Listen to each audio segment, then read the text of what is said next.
Good morning all of you. మనకి ఇదైతే Samsung top load washing machine అనమాట. ఇందులో మనకి ఏమవుతుందంటే వాటర్ అనేది మనకి డ్రైన్ అనేది అవ్వట్లేదు. అలాగే మనకి స్పిన్ పెట్టినప్పుడు మనకి మామూలుగా దీనికి డ్రైన్ మోటార్ అనేది ఓపెన్ అనేది అవుతుందా లేదా అనేది మెయిన్ ఇంపార్టెంట్గా చూడాలి ఫ్రెండ్స్.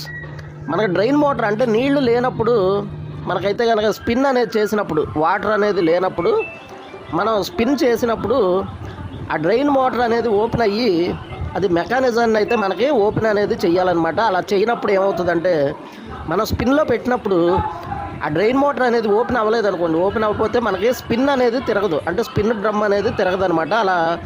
అలా తిరగనప్పుడు మనం ఏం చేయాలంటే ముందు మొట్టమొదటిగా మనం డ్రైన్ మోటార్కి వచ్చే ఇన్పుట్ వోల్టేజ్ అనేది మనం చెక్ చేసుకోవాలి ఫ్రెండ్స్. ఇన్పుట్ వోల్టేజ్ డ్రైన్ మోటార్కి అనేది సప్లై 230 volts ఏసీ సప్లై రావాలన్నమాట.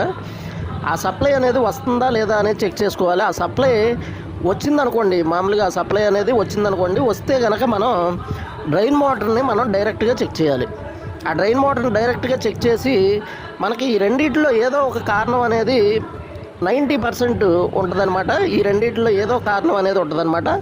దీంట్లో ఇన్పుట్ సప్లై అన్నా రాకుండా ఉండాలి, లేదా డ్రైన్ మోటార్ అన్నా వర్క్ చేయకుండా ఉండాలన్నమాట.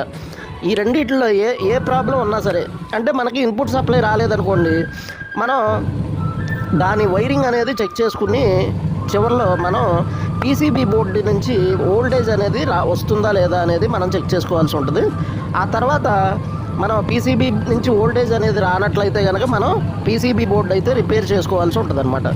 అలాగే డ్రైన్ మోటార్ అనేది మనం డైరెక్ట్గా సప్లై ఇచ్చి చెక్ చేసుకున్నప్పుడు అది వర్క్ అయినట్లయితే మనకు అది బాగుందని అర్థం. అలాగే అది కనుక వర్క్ అనేది అవ్వలేదనుకోండి, ఆ డ్రైన్ మోటార్ అనేది రీప్లేస్ చేసుకోవాల్సి ఉంటుంది ఫ్రెండ్స్.